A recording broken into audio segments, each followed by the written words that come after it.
Mina olen Anu Tartu Linnaraamatukogu laste ja noorte osakonnast. Taaskord on saabunud kevad ning jällegi on välja valitud Tartu lapsepõlve auhinna nominendid. Võitja kuulutatakse traditsiooniliselt välja 23. aprillil raamatu ja roosi päeval. Aga meil on võimalus tutvustada teile kõiki nominente. Tänane raamat on Anti Saare Suur koogitegu. Žürii esindaja Tiia Kõnnussaar on selle raamatu kohta kirjutanud nii. Oli suvi, oli hommik, 7 paiku vast, ema, isa alles voodis raskest nädalast, olid välja puhkamas, kui minu sõber Anna koputas ja arvas, et võiks hamba alla panna näiteks ülepannnikooke. Järgneva pöörase pannkoogi teoga võib end küllap samastada igaüks, kes vähemalt korra elus pannkooke on teinud. Mõnusalt lippavat humoorikat ja täpset värssi toetavad sama mõnusad joonistused. Kõik see kokku teeb ühe eelmise aasta toredama luulevormis lasteraamatu. Nii ja tõsi ta on. Pildid on sellele raamatule teinud Priit Pärn, Olga Pärn ja nende poeg Rudolf Pärn. Ja nii nagu sisu, nii ka pildid on tõesti väga lustakad ja annavad hästi edasi selle hoogsa pannkoogi teo. Ja siin on palju uudistamist ja vaatamist ja palju mõnusaid värve. Aga et te saaksite natukene aimu sellest raamatust, loen ma teile natuke siit algusest.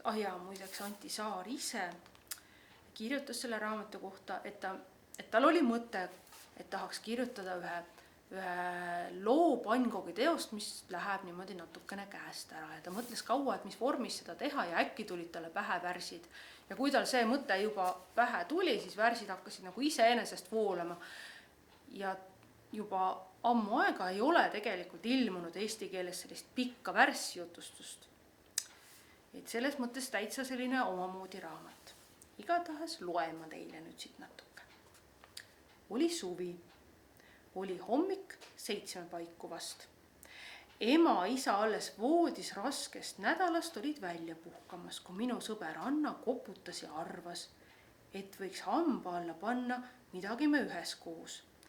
Et röstiks näiteks saia või teeks putru või veel parem oleme ju maiad, praadida võiks tubli portsu ülepannnikooke. Olin otse kohe nõus, nii algabki see looke. Mida, kuidas ja kui palju? Kõhklesime pisut. Aga see ei kahandanud meie koogiisu. Pealegi, kes ise kokakunstis saamatu, alati võib appi võtta mõne raamatu.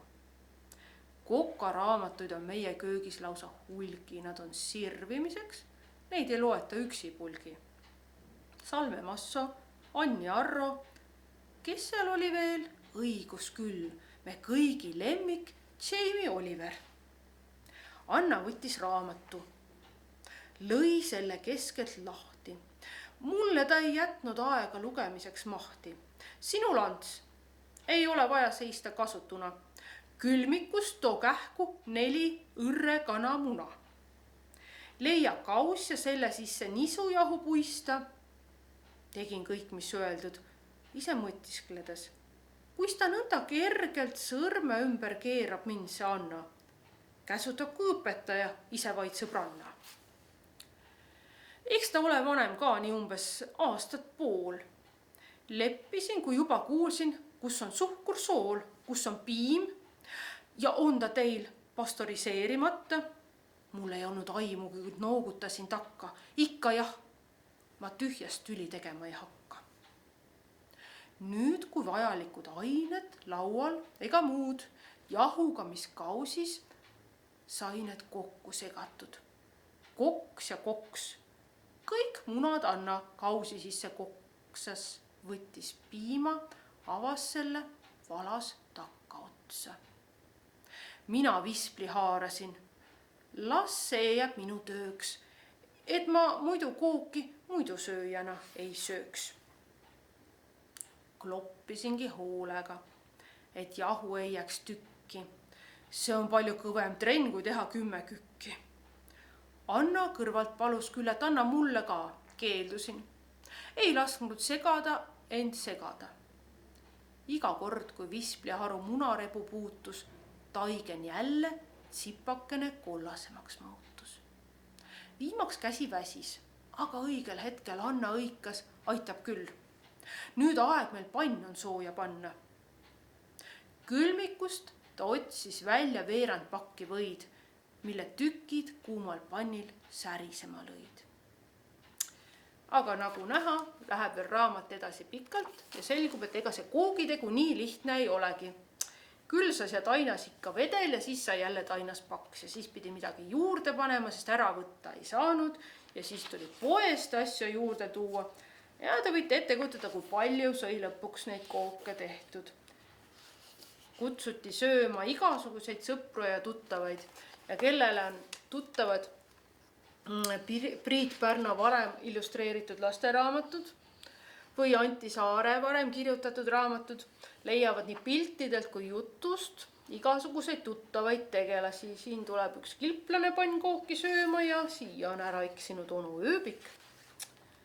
Ja tulid näiteks Vassel ja Joonas, kes on tuttavad Anti Saare raamatust, kuidas meil asjad käivad.